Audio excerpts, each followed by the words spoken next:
Am I like you? People asked Holzenbeck and Hausmann in the 1970s, when the old rebels allowed themselves to be interrogated on their Dada past. Debord in the 1960s, when he presided over a small group bent on a revolution beyond the demands of all known revolutionary parties. Johnny Rotten in the 80s, when the Sex Pistols were a ruin and he was John Lydon. As would-be new rebels, those who asked the question wanted approval, confirmation, sanction, franchise. The answer Holzenbeck, Hausmann, Debord, and Rotten always gave was that there are several stages in the journey toward annihilation. Finally, they always said, negation is sui generis. In plain speech, the answer was always no. Those who asked wrote the bad answer off to arrogance, and there was that. But something more. Franchise. You have to do it yourself. Quote, we absolutely refuse disciples, end of quote, the Situationists wrote in August 1964. Quote, we are interested only in setting autonomous people loose in the world, end of quote. If Dada was the issue of an indifferent creator, real Dadaists held themselves indifferent to the issue of their creation.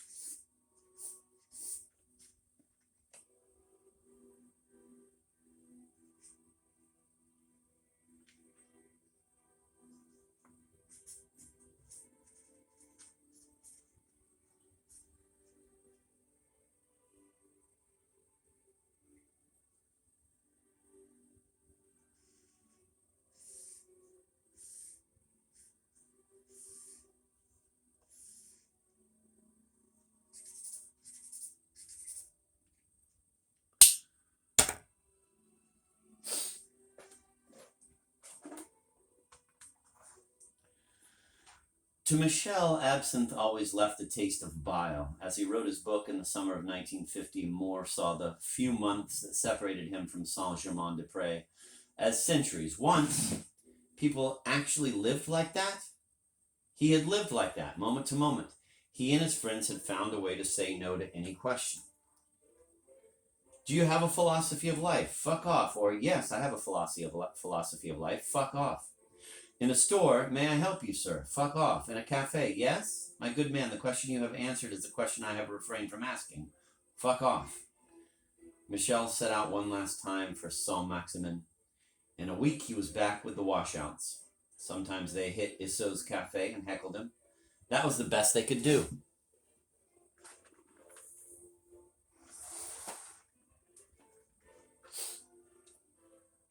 Michel felt life reaching a verge. Confused, he went to St. Sulpice Cathedral to confess. He got bromides. It was the beginning of Easter week. He went to Notre Dame to hear the word of God and got a lecture on existentialism. I felt as if I were attending a literary discussion in the Café de Flore, Moore would write. The Holy Year was in full swing, and in the papers one could read this sort of advertisement. Tour to Rome, audience and pontifical blessing, guaranteed, 14,000 francs inclusive. You don't fault a theme park for not being a cathedral, a reviewer said in 1984 of Steven Spielberg's Indiana Jones and the Temple of Doom. To Michel, the cathedral was no less a theme park than Saint-Germain-des-Prés. Cut into one of Michael Jackson's 1984 Pepsi commercials, a line from a giveaway echoed back to Michel's dead end. Why take a risk when you can take a vacation? For a price, Michel could become just like the people who stared at him from their buses as he sat in his cafe. God promised him freedom. The church delivered indulgences and package tours.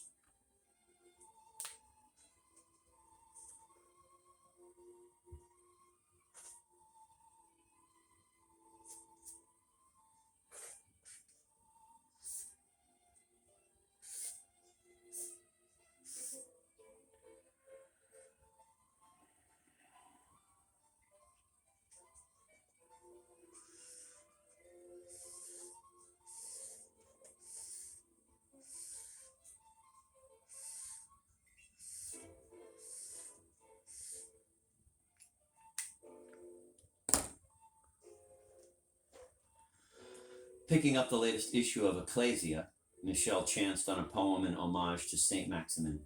It set him on fire. He had to act. At first, Moore wrote the assault on Notre Dame was meant as a prank. Of course, he wanted a reaction, but in himself, not in the world. It was his own God he had to kill to be free. He had to destroy the church within himself. But sitting in the Mabillon with Serge Bernat, Ghislaine de Marbet, Jean Rollier, and a few more who chickened out at the last minute, another dimension was revealed. This could be a real cry of revolt. The washouts could free all mankind. It was midnight. The 1 cup of coffee that bought the table was coated with ashes and dirt. They rose.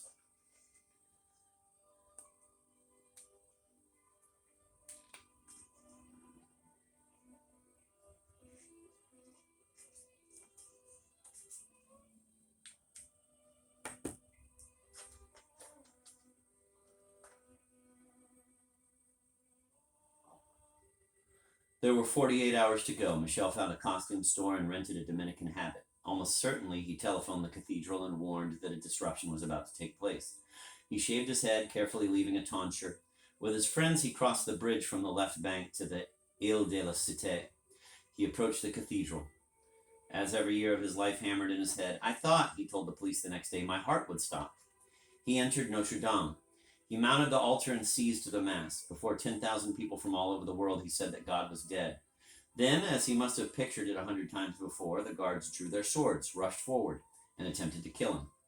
Outside of the revolutionary periods when the masses become poets in action, the Situationists wrote in 1963, small circles of poetic adventure may be the only places where the totality of revolution subsists, as an unrealized but haunting possibility, like the shadow of a missing person. They meant that the impulse to change the world finds its way to absolute demands, or it is mute. That when this impulse finds its voice, it is heard as poetry, or it is not heard at all. In 1950, in the midst of a frozen present, the malaise du demi-siècle, sociologists were calling it, 20-year-old Gil J. Wolman and teenagers Guy Ernest Debord, Michel Bernstein, and Ivan Cheglov responded instinctively to the invasion of Notre Dame and the blasphemies of Moore and Serge Bernat as an outbreak of just such a poetic adventure.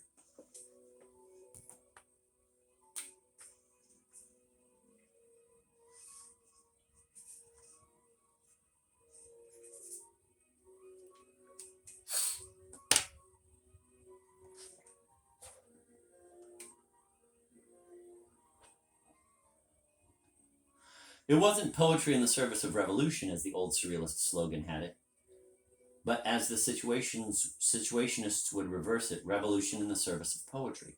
The inversion would come from the conviction that revolution meant realizing poetry, and that realizing poetry means nothing less than creating events in their languages. Notre Dame was the first event that Debord and the rest took as their own. Though they had yet to meet when it happened, as they came together over the next 2 years, they took it as their founding crime. For them, Notre Dame made a breach in stop time, opening a route to play in public life. They took it as a sign that as they had heard more, as what they heard made them come alive, others might hear them.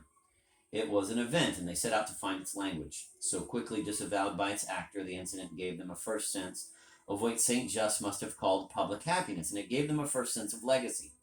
It gave them, among other fathers, Saint Just. For the moment of poetic adventure not only opened up the possibility of creating events in their languages, it also brought, quote, all the unsettled debts of history back into play, end of quote. And in this case, there were enough.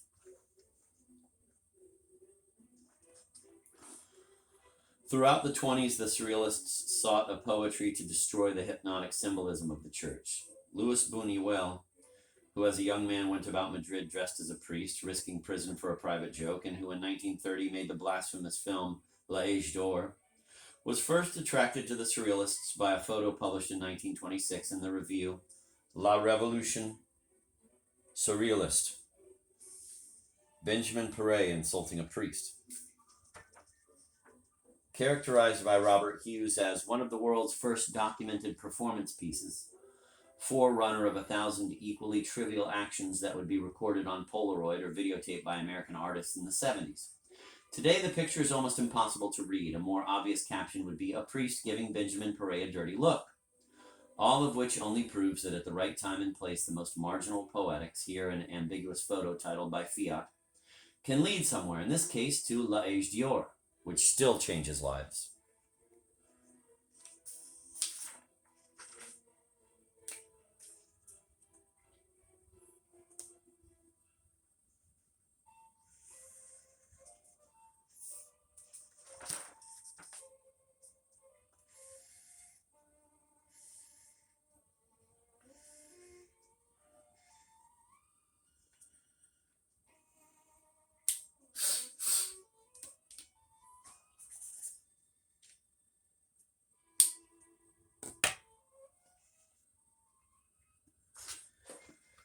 Perret himself was present in 1950 to celebrate Michel Moore and his comrades in terms more extreme than any other combat correspondent.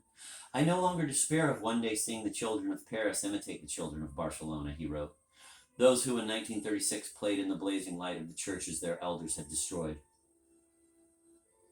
That was one debt, the unfinished anarchist revolution that took place in Catalonia during the Spanish Civil War, defeated first by Stalinists, then by Franco, a defeat that Moore had once embraced as the last true crusade. As he stood in Notre Dame, he hadn't changed his mind, but to Perret, Moore's act brought Stalin and Franco's victims back to life.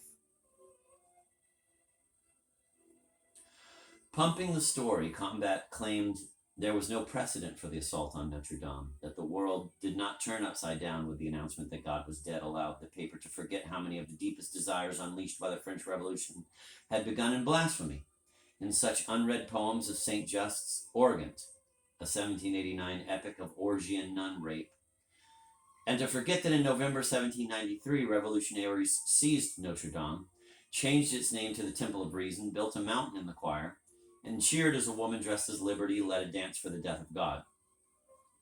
The communards who tried to torch the place in 1871 were forgotten as well.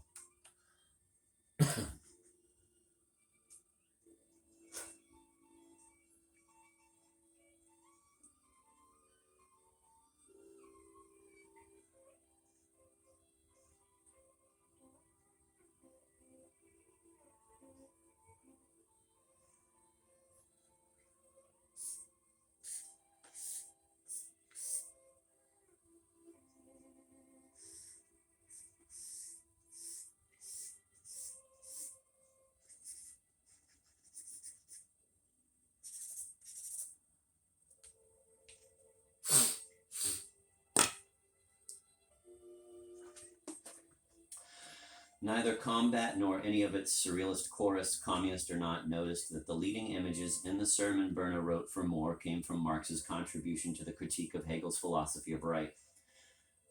Quote, "The criticism of religion is the prerequisite of all criticism," he said. Man, who has found only the reflection of himself in the fantastic reality of heaven, where he sought a Superman, will no longer feel disposed to find the mere appearance of himself. This state and this society produce religion, which is an inverted consciousness of the world. The abolition of religion as the illusory happiness of the people is their demand for their real happiness. To call on them to give up their illusions about their condition is to call on them to give up a condition that requires illusions. The criticism of religion is therefore an embryo, the criticism of that veil of tears of which religion is the halo.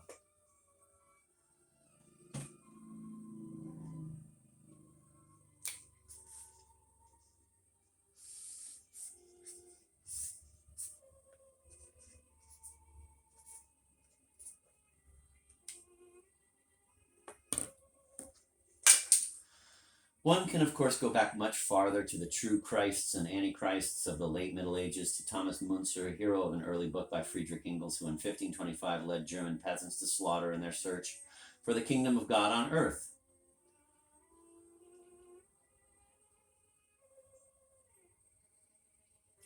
To John of Leyden, who briefly found it, the social revolt of the millenarian peasantry, Debord wrote in the Society of the Spectacle, naturally, first of all, defines itself as a will to destroy the church, but millenarianism spreads in the historical world, and not on the terrain of myth. Modern revolutionary expectations are not irrational survivals of the religious passion of millenarianism, as Norman Cohn thought he had demonstrated in The Pursuit of the Millennium.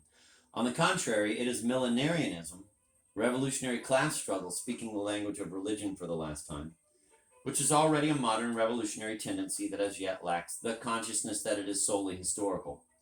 The millenarians had to lose because they could not recognize the revolution as their own action. In more than 400 years, little had changed. Men and women had yet to truly learn that God was dead, that he had never been born, to recognize history as something they could make for themselves, had to make for themselves, if the ledger of history was to be more than a spectacle of appearance, a book of the dead. Thus did Moore's words echo back through various epochs. But given the accounting Debord and his comrades would favor, there was a more pressing debt.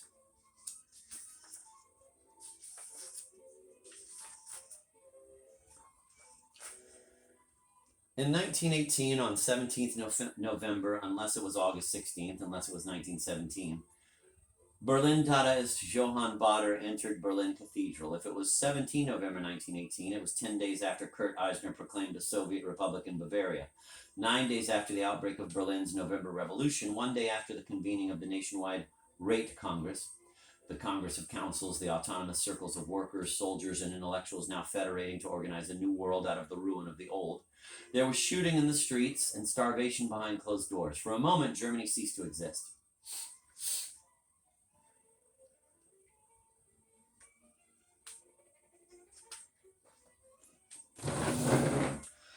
At times limiting himself to an obsession with Joseph Smith, the founder of Mormonism, most often Baader professed to be Jesus Christ, a claim that Dada's embarrassed apologists tried to smooth away with offerings of irony. There was none.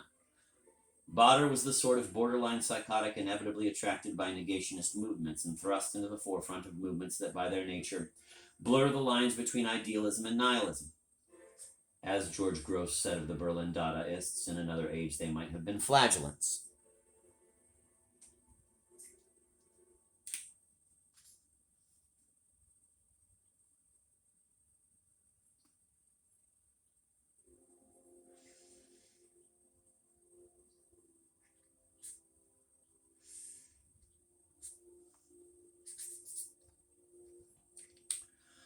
But Baader was more than that, quote, a Swabian pietist who journeyed through the countryside as a Dadaist priest, end of quote, Holzenbeck. Out of time and forced to create his own context, his own language, he was a clear cultural reincarnation of the free spirit adept who was sure that just as he could do nothing without God, God could do nothing without him.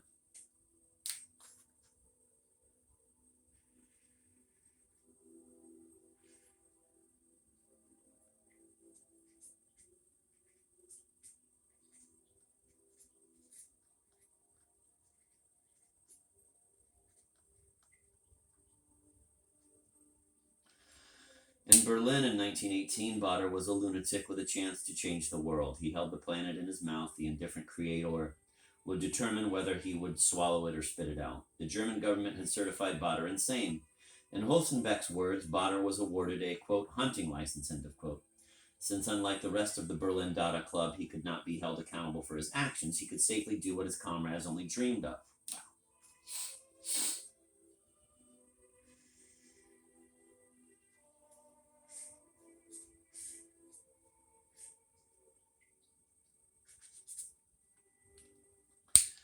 As the Oberdada, he took advantage. In the heart of the cathedral, or from the altar, or on horseback, he announced, depending on which account one chooses to believe, Dada will save the world. To hell with Christ. Who is Christ to you? He's just like you. He doesn't give a damn. We don't give a damn for Jesus Christ. You're the ones who mock Christ. You don't give a damn about him. Or ultimately, Christ is a sausage. Baader followed up with an announcement of the death of the Oberdada, widely reported in the Berlin press, which covered Dada provocations assiduously, only to trumpet the next day with the resurrection of the Oberdada, thus beating out Christ the first by 48 hours.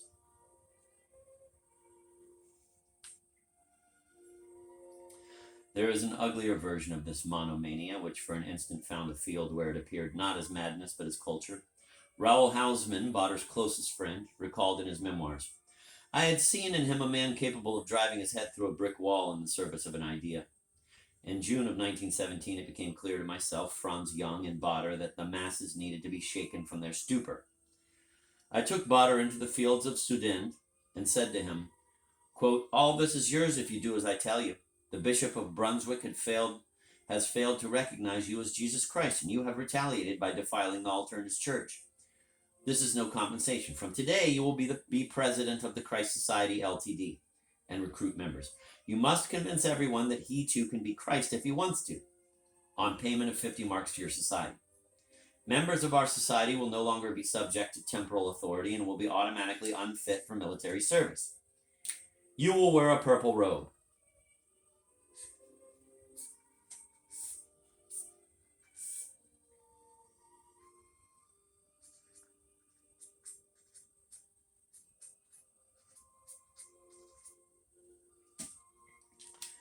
It was, at least from Hausmann's side, a fully conscious recapitulation of the devil's temptation of Christ.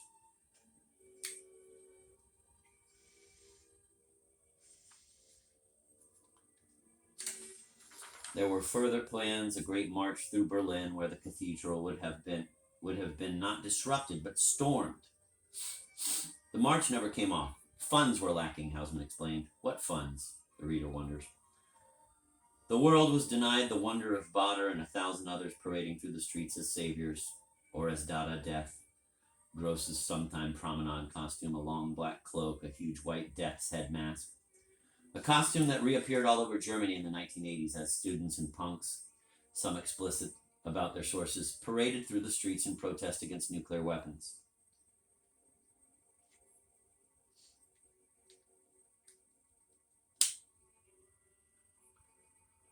Hausmann wanted to use Bader as a human battering ram. Though his schemes came to little, once in place, Bader went his own way. Before catching the Dada disease, he was a promising architect, though it was not Dada that caused his madness. Dada simply rationalized it. Born in 1875, and much the oldest of his comrades, he died in 1956, penniless and forgotten. A sometime resident of asylums, an old man occasionally glimpsed on park benches talking to himself.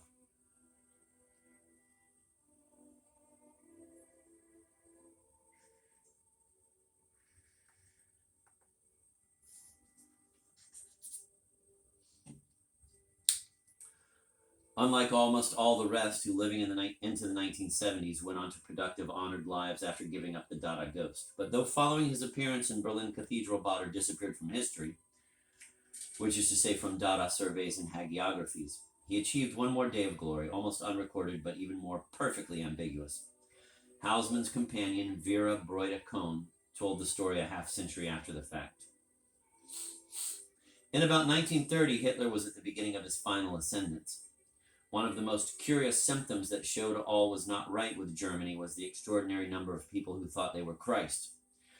Each one had his apostles and his disciples. They were so numerous that one day they decided to hold a Congress of Christs to find for themselves the true Christ among the impostors.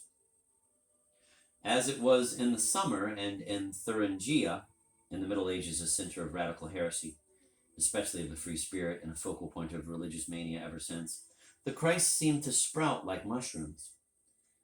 The meeting was organized in a large meadow near a town, and Bader did a fantastic thing.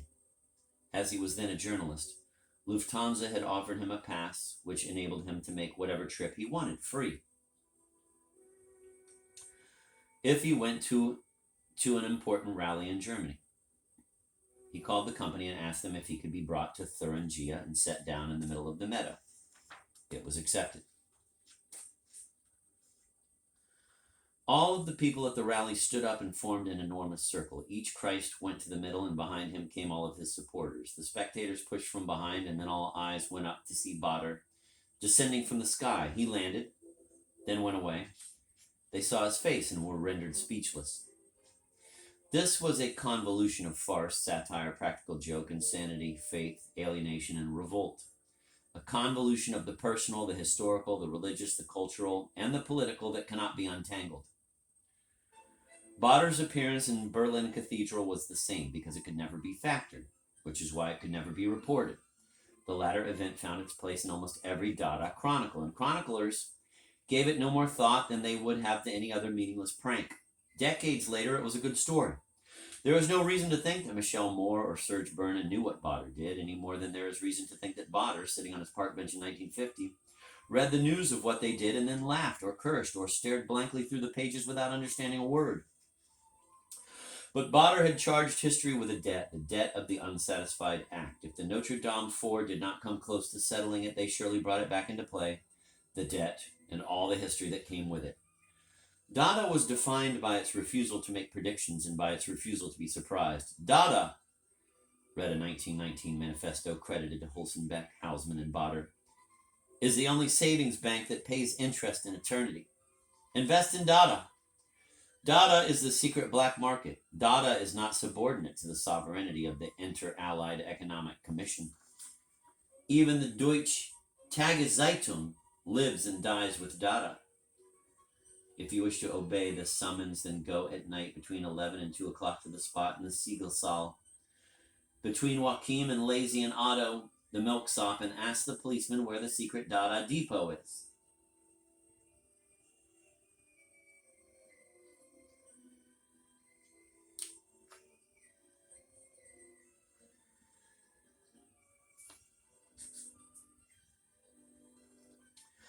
Then take a 100 mark bill and paste it on the golden H of Hindenburg and shout 3 times. The first time piano, the second forte, and the third fortissimo.